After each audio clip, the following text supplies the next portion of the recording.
Good afternoon, everyone. I am here with the lovely Hannah Park Lusterman, and I am excited to chat with her today. First, I will give you a little introduction of her. So Hannah is an entertaining speaker and storyteller with the ability to make strong cultural connections. She was born in Israel and was brought up in Guyana and Venezuela.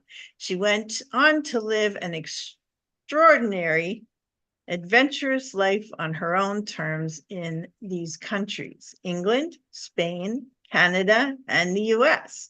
She's going to be speaking to us today about the power of accepting, and I can't wait to hear you, Hannah. Thanks for being here today.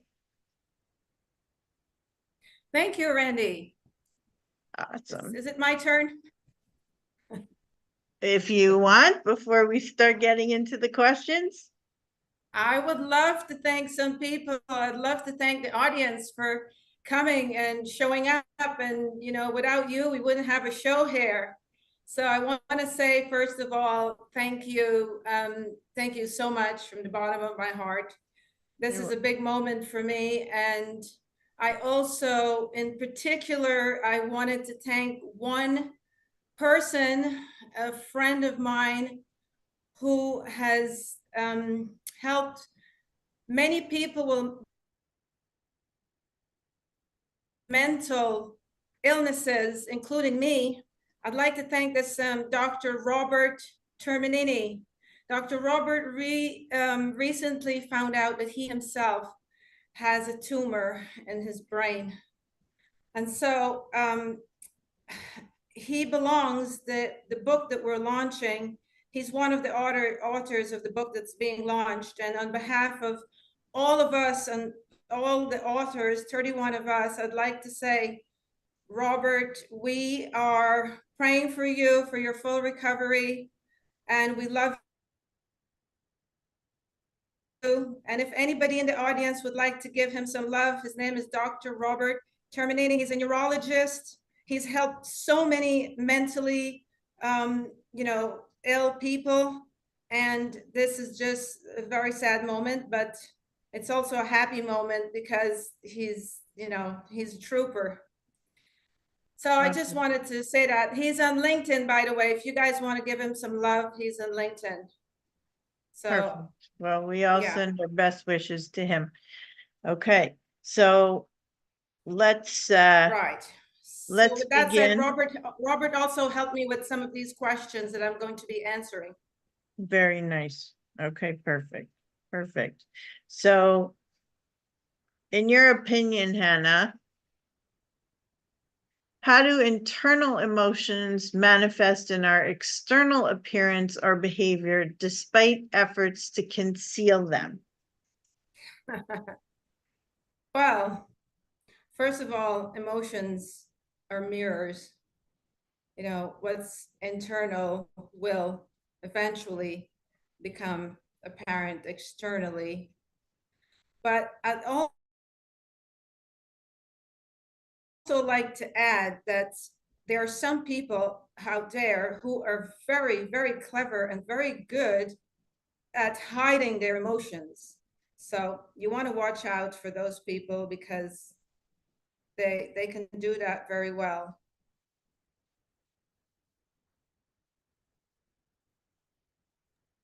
Sorry. Okay.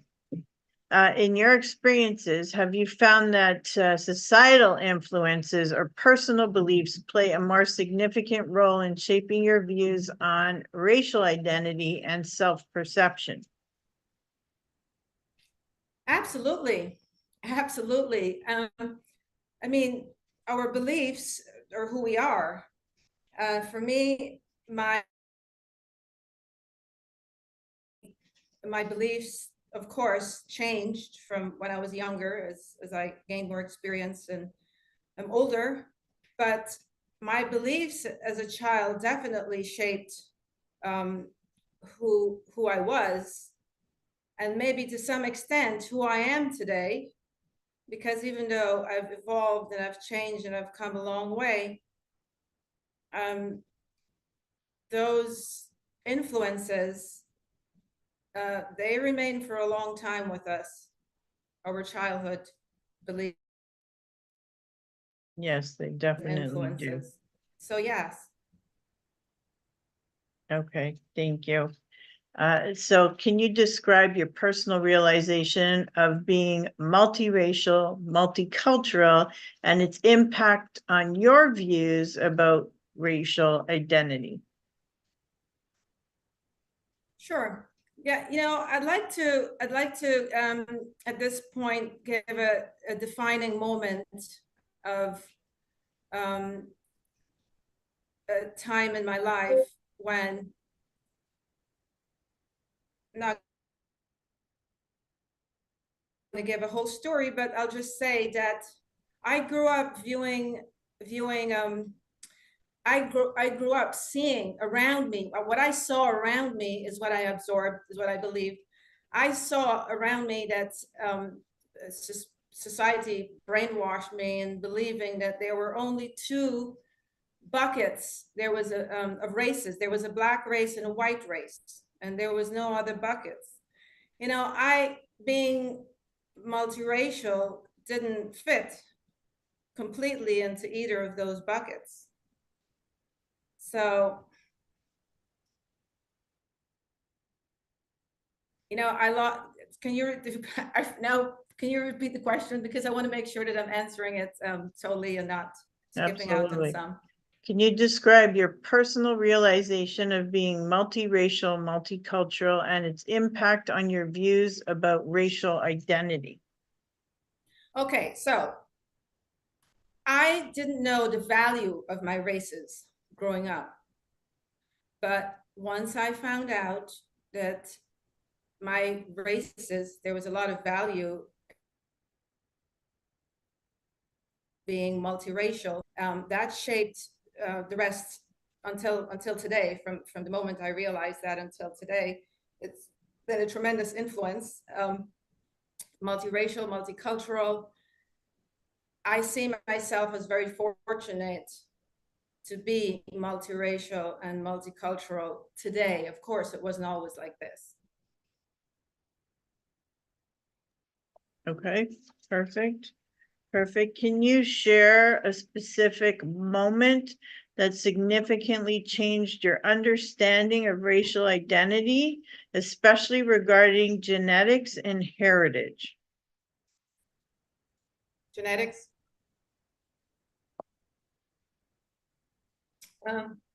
I can share with you two distinct moments. One is so you get a bonus. You get your answer and you get a bonus. One is when I first came to the United States. I came to New York, and a geneticist told me something very profound. She said, when you're born with many races, the dominant genes of all those races show up in you. That changed my perspective on everything. That was such a defining moment for me when I learned that. Nobody had ever said anything good about my many races before. And the other moment, later on, the other moment came when I saw the movie The Color Purple with Oprah and Whoopi Goldberg. And they had the same features, the same bell-shaped nose, the same hanging lip from their face. They had the same features that I hated growing up as a child. But they didn't try to change themselves. They had a beauty that shone from within, a radiant beauty. They were strong women. And that was a moment in time for me. When I saw that, it was kind of a sealing what I was beginning to already know. It put a stamp on it that these women who were actresses and famous, and they looked like me. I was, wow, look at this. It was a tremendous moment for me. Fantastic. Yeah, I can imagine what an impact that made for you. So how has embracing your multicultural background positively influenced your ability to connect with diverse groups?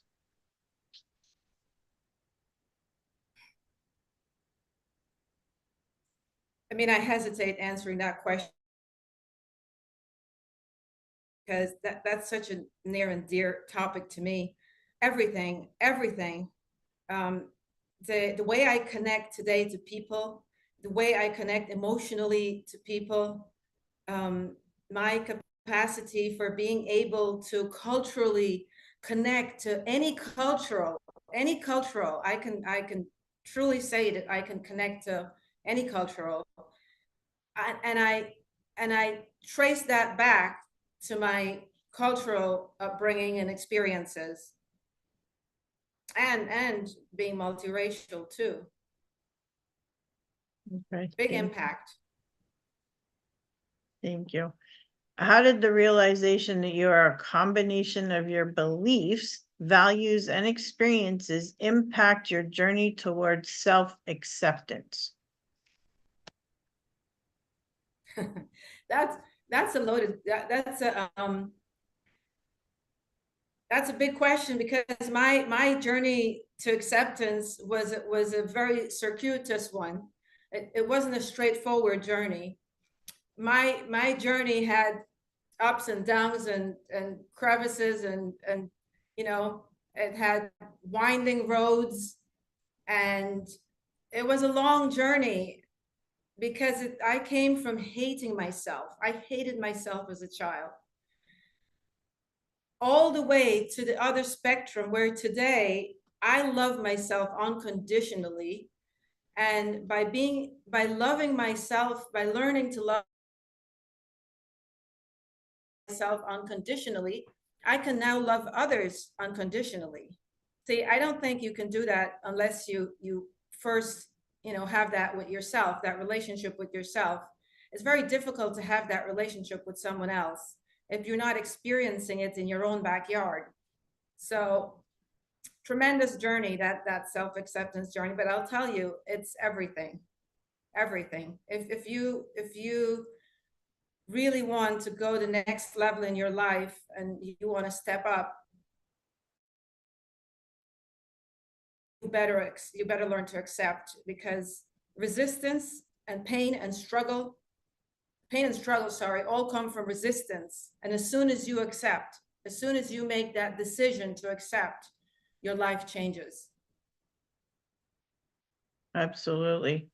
Yeah, right. And, it changes everything in our life and our outlook on everything as well. And it allows you to get out of your own head, right? Mhm. So what personal growth and insights have you gained from your diverse life experiences, especially in terms of emotional intelligence and tolerance? Hmm. I would say I've grown tremendously. I mean, I didn't even know that there was so much growth in one person, that one person can grow so much. I mean, I've grown. When I look back at my journey to where I am today, I have come a long way. I'm not saying that there's not a longer way to go, but I'm saying that only I know how far I have come. People may look at me and say, "Oh, wow, there she is." But I've come a long way, and the journey has been quite an experience. So tolerance, I learned to be patient. I learned to accept people for who they are. I learned to love unconditionally. I learned empathy. I learned so much in my journey of growth. I've learned tremendous things, and today I can share those with others. Beautiful, beautiful. And I love that you want to, you want to help other people as well. So it's fantastic. Thank you for that. What would you advise your younger self about overcoming life's challenges and pursuing dreams based on your life experiences? The first thing is never up. Never, ever, ever, ever, ever lose sight of your dreams. Because once you give up, then game's over. And as long as you don't give up, there's always a way. There's always a way. If I can say this so many times, hope is a beautiful thing. And there's always a way when you have hope and you haven't given up.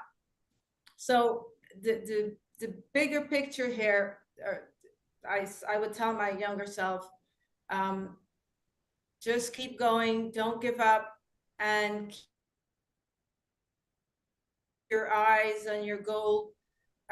Look around at other people, and if they can do it, you certainly can do it. You were born with everything you need to succeed, so just go for it. Love it. Love it. And I agree with you. Just go for it. So how do societal pressures about race shape your journey of self-discovery and perspective on identity?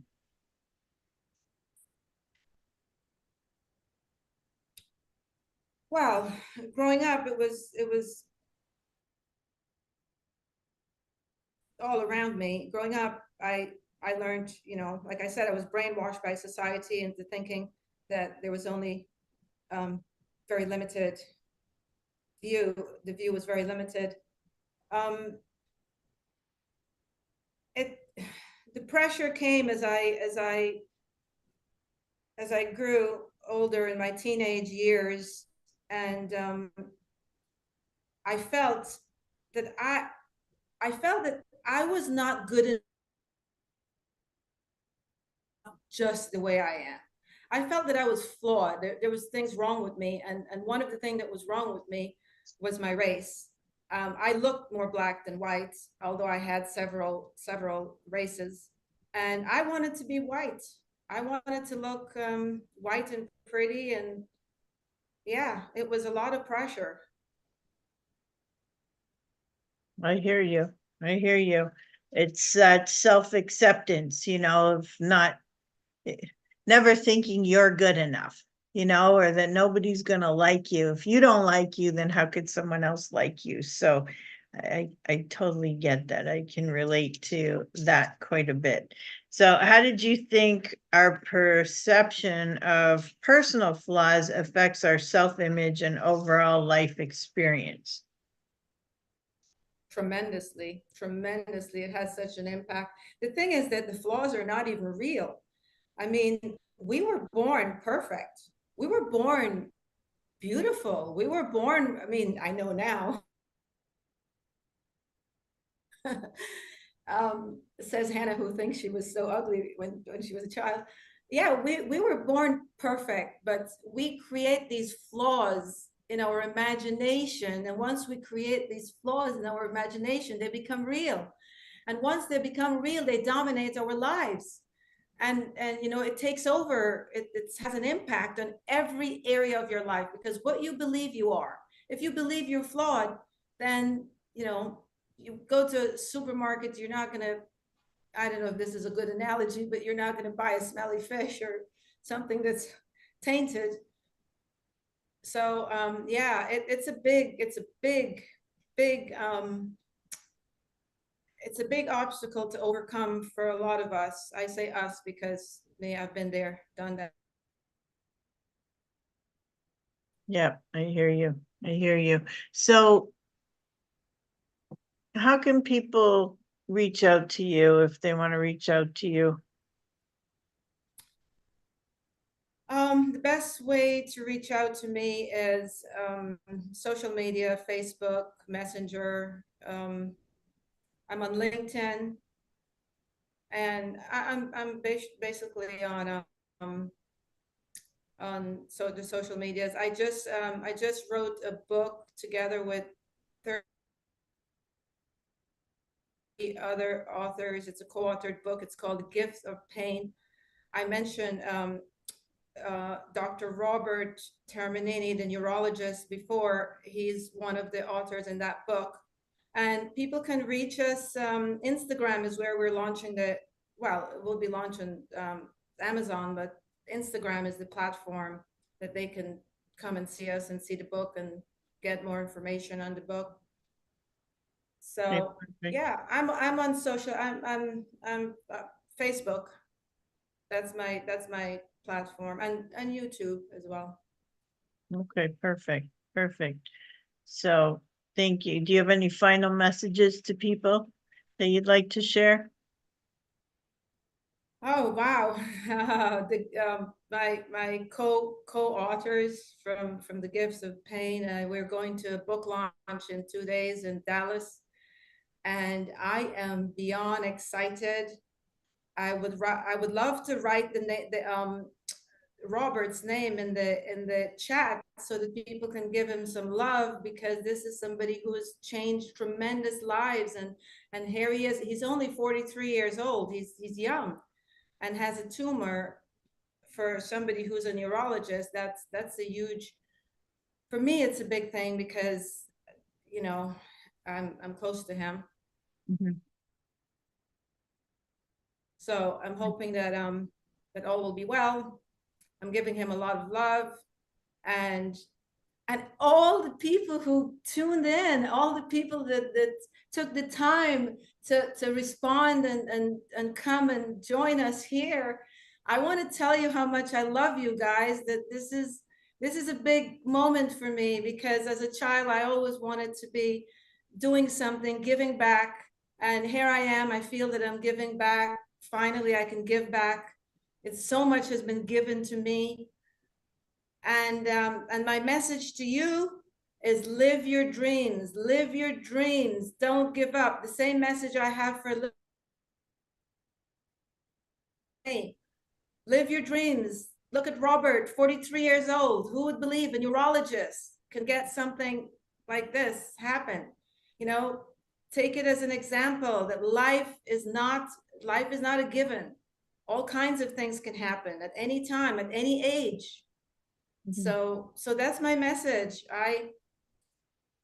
I'm very passionate about this. Live your dreams, live an extraordinary life now, today, this second. Don't Mhm. wait. Yep, absolutely. Live every day like it was your last, right? Yes, You absolutely. And I never want to know. thank you. Wait a minute. I didn't thank you. I meant to do this when I came on at first. I had my